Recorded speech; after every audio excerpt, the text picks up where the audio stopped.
नमस्ते। आप सभी का आपके अपने इस YouTube चैनल हिंदी वाले व्हाट्सएप पर एक बार पुनः स्वागत है। साथियों, आज हमें कक्षा 12 की माध्यमिक शिक्षा बोर्ड के द्वारा ली जाने वाली बोर्ड परीक्षा के दूसरे नंबर के प्रश्न पर बात करेंगे।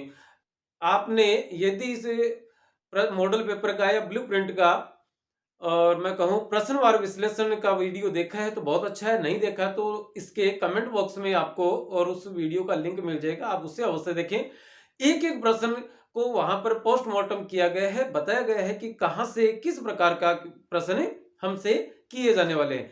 अब बात ये आती है कि 2 नंबर के प्रश्न में क्या होगा, तो 2 नंबर के प्रश्न में कुल मिलाकर 6 प्रश्न होंगे। कितने? 6 प्रश्न। 2 प्रश्न होंगे भाषा, लिपि और व्याकरण के सेक्शन में से या पोर्शन में से, 2 प्रश्न होंगे शब्द शक्ति में से और 2 प्रश्न होंगे अलंकारों में से। और ये तीनों 6 के 6 प्रश्न रिक्त स्थान की पूर्ति वाले होंगे। खाली स्थान हमें वहां पर भरने हैं। पहले पूरे प्रश्न को, खाली स्थान को छोड़ते हुए पूरे प्रश्न को आगे तक पढ़ें कि क्या पूछा गया है और क्या जानना चाहता है परीक्षक, हमसे पूछना क्या चाहता है उस विषय को जाने और उसके पश्चात हम अपना जवाब वहां सबमिट करें। आप देख सकते हैं कि यहाँ भाषा, लिपि और व्याकरण वाले सेक्शन में से, पोर्शन में से कुल मिलाकर 14 प्रश्न आपके सामने लिखे हैं। हालांकि इस हम कहें कि इस प्रकरण के कुल 48 प्रश्नों का एक अन्य वीडियो और लगा हुआ है, आप उसे भी देख सकते हैं। हर एक प्रश्न को हाथ से लिख कर वहां पर आपके सामने प्रस्तुत करने का प्रयास किया गया है बोर्ड के द्वारा ली जाने वाली परीक्षा के स्तर के मुताबिक। अब यदि आप पहली बार से चैनल पर आए हैं तो सब्सक्राइब कर ले और बाकी यदि किया हुआ है तो बहुत अच्छा है। पहला प्रश्न से देखते हैं कि पहला प्रश्न है कि सीमित क्षेत्र में व्यवहार में आने वाली, व्यवहार का अर्थ है काम में आने वाली, कम विकसित, सीमित क्षेत्र में काम आने वाली नंबर 1 बात, दूसरी है कम विकसित और तीसरा बोलचाल में प्रयुक्त भाषा कही जाती है। क्या कही जाती है?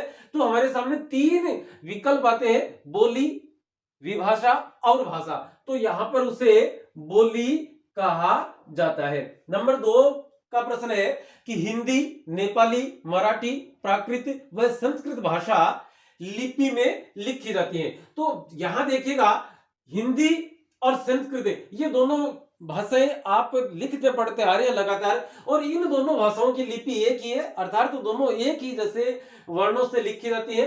तो हिंदी की लिपि जब देवनागरी है और संस्कृत की लिपि जब देवनागरी है तो जाहिर है कि ये जो भाषाएं हैं नेपाली, मराठी व प्राकृत, इन भाषाओं की लिपि भी देवनागरी ही होगी।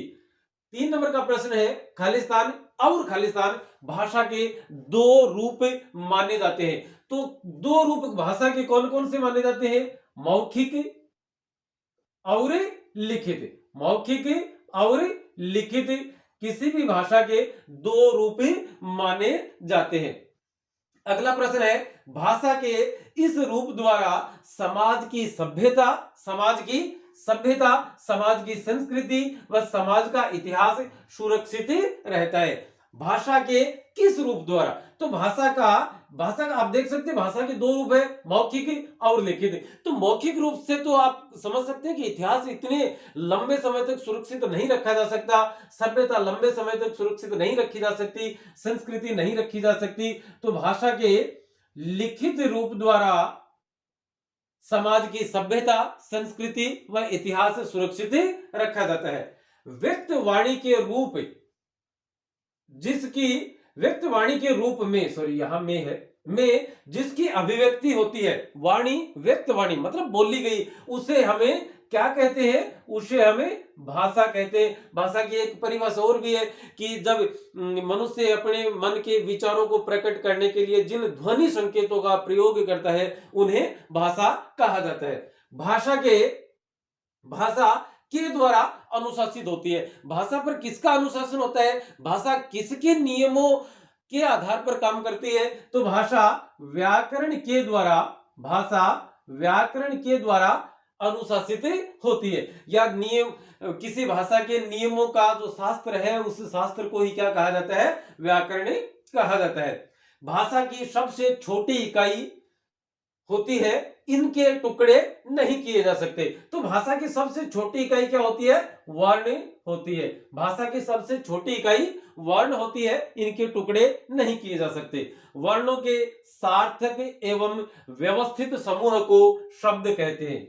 वर्णों के सार्थक एवं व्यवस्थित समूह को वर्ण कहते हैं। शब्दों के सार्थक एवं व्यवस्थित समूह को वाक्य कहा जाता है। शब्दों का एक व्यवस्थित समूह हो गया तो उसे हम क्या कहते हैं? वाक्य। ये आपके सामने वाक्य ही लिखे हुए, शब्दों का एक क्रम से और व्यवस्थित रूप से यहां पर सामंजस्य बिठाया गया, तब ये वाक्य कहलाते हैं। अगला प्रश्न है कि वाक्य में प्रयुक्त कोई शब्द जब अन्य शब्दों के साथ अपना संबंध स्थापित कर लेता है तो उसे के नाम से जाना जाता है। तो उसे कोई भी वह शब्द है, जैसे इतनी देर तक शब्द है, यहां पर मान लो ये देवनागरी है, अपने आप में शब्द है, लेकिन इस पूरे वाक्य में प्रयुक्त हो गई और ये हो गया ये शब्द, और अन्य शब्दों के साथ जब इसने अपना संबंध स्थापित कर लिया तो यह किस नाम से जानी जाएगी? पद के नाम से। अर्थात विभक्ति युक्त पद क्या कहलाता, शब्द क्या कहलाता है? पद कहलाता है। भाषा के लिखित रूप को ही लिपि कहा जाता है। क्या कहा जाता है? लिपि कहा जाता है। हिंदी की कुल इतनी उपभाषाएं तथा इतनी बोलियां मानी जाती हैं। हिंदी की कुल 5 उपभाषाएं तथा 17 बोलियां मानी जाती हैं। मुख से निकलने वाली प्रत्येक स्वतंत्र आवाज कहलाती है। तो क्या कहलाती है? ध्वनि कहलाती है।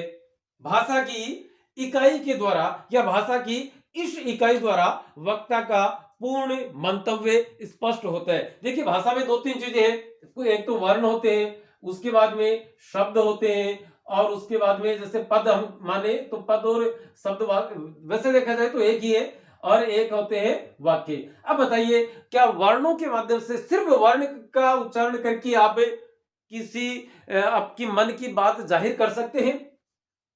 शब्द को उच्चारण करके कर सकते हैं, या पद का या वाक्य का? हम अपने दिल की, अपने मन की बात जो है वह वाक्य के द्वारा ही जाहिर कर सकते हैं। तो भाषा की वाक्य इकाई के द्वारा या वाक्य अंग के द्वारा वक्ता का पूर्ण मंतव्य स्पष्ट होता है। इस वीडियो में फिलहाल इतना ही। अगले वीडियो के साथ आपसे फिर मिलेंगे। तब तक के लिए नमस्ते, शुक्रिया, जय हिंद।